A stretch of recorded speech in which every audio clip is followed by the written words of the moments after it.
ભગવાન બુદ્ધના અનેક શિષ્યો હતા. એમાં એક શિષ્યનું નામ માલુક્ય પુત્ર હતું. એનો સ્વભાવ ભારે વિચિત્ર હતો. કોઈ વાત જલ્દી માને નહીં.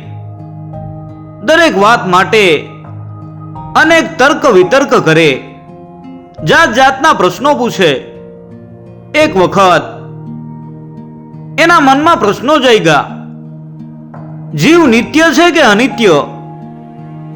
શરીર અને આત્મા ભિન્ન છે કે અભિન્ન? ભગવાન બુદ્ધને પોતાને પુનર્જન્મ છે કે નહીં? વગેરે પ્રશ્નોએ એને વિહવળ બનાવી દીધો.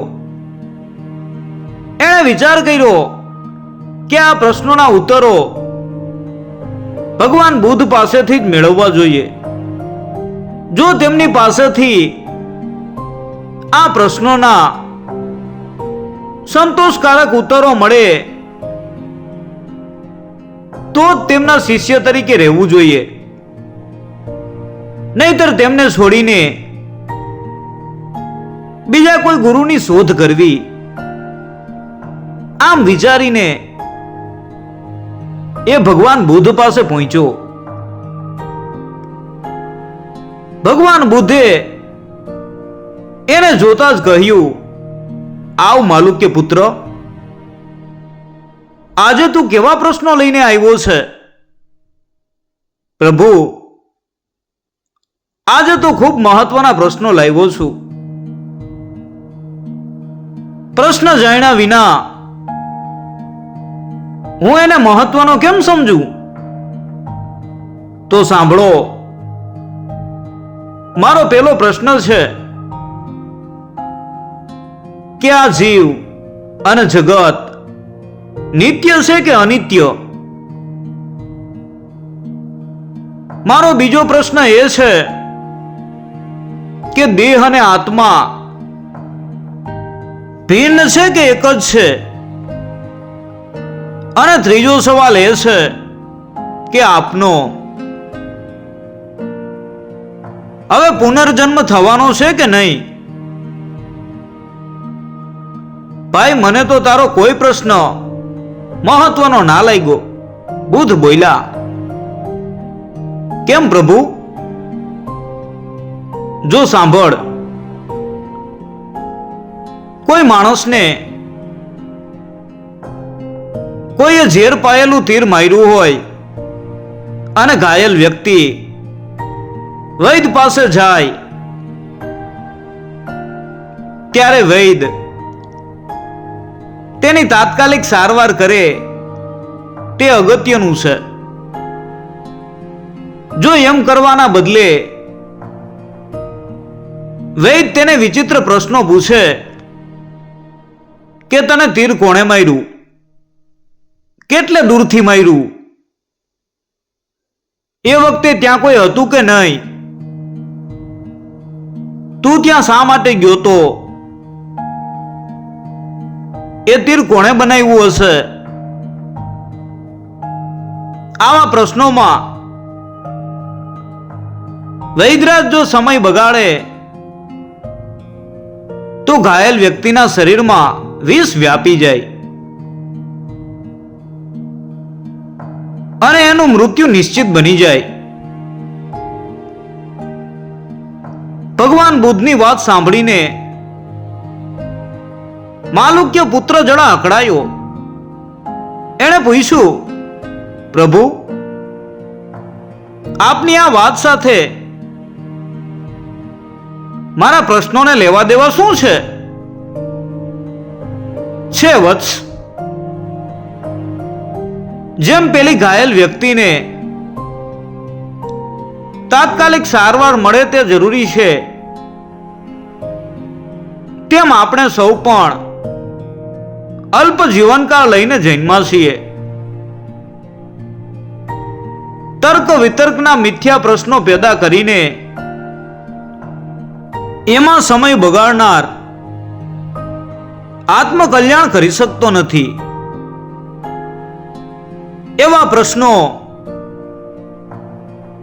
માનવીના ચિત્તમાં વૈરાગ્ય ભાવ જગાડતા નથી. આત્મા દુઃખી છે અને એના દુઃખ દૂર કરવાનો એકમાત્ર ઉપાય છે ધર્મ.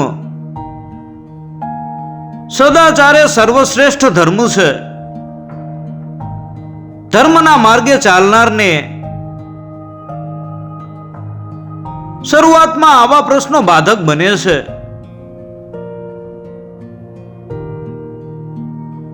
સાધક જેમ જેમ સદાચારની સાધનાના શિખરોને એક પછી એક સર કરતો જાય તેમ તેમ આવા પ્રશ્નોની જિજ્ઞાસા સેવે તે હજી ઠીક છે,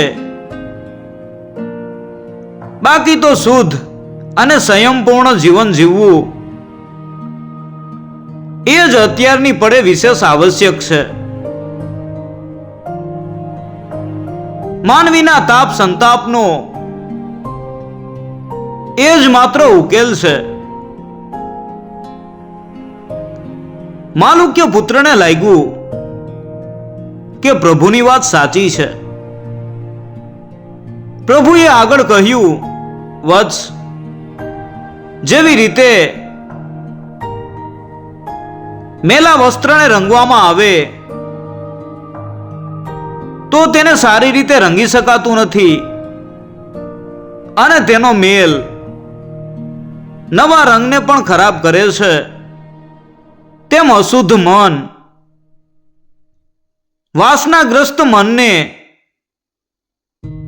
જો આપણે અધ્યાત્મના કે વૈરાગ્યના રંગથી રંગવાનો પ્રયત્ન કરીએ તો ઈચ્છિત પરિણામ મળતું નથી. પ્રજ્ઞા પ્રગટાવવી હોય તો ચિત્તની પવિત્રતા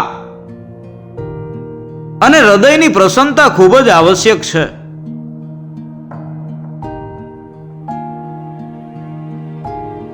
વાદ વિવાદ તો અસ્થિરતાનું કારણ છે. જેમનું મન અસ્થિર હોય તેઓ જ આ પ્રકારના તર્ક વિતર્ક અને વાદ વિવાદમાં સમય બગાડ્યા કરે છે. મત અને પંથ પણ ગુણ છે અને તીર્થ અને વિધિ વિધાન પણ ગુણ છે. મૂળ વાત છે સદાચાર પૂર્ણ જીવન જીવવાની. દરેક ધર્મની શરૂઆત આત્મશુદ્ધિમાંથી જ અંકુરિત થાય છે. મિત્રો, આ વાર્તાના લેખક રોહિત શાહ છે.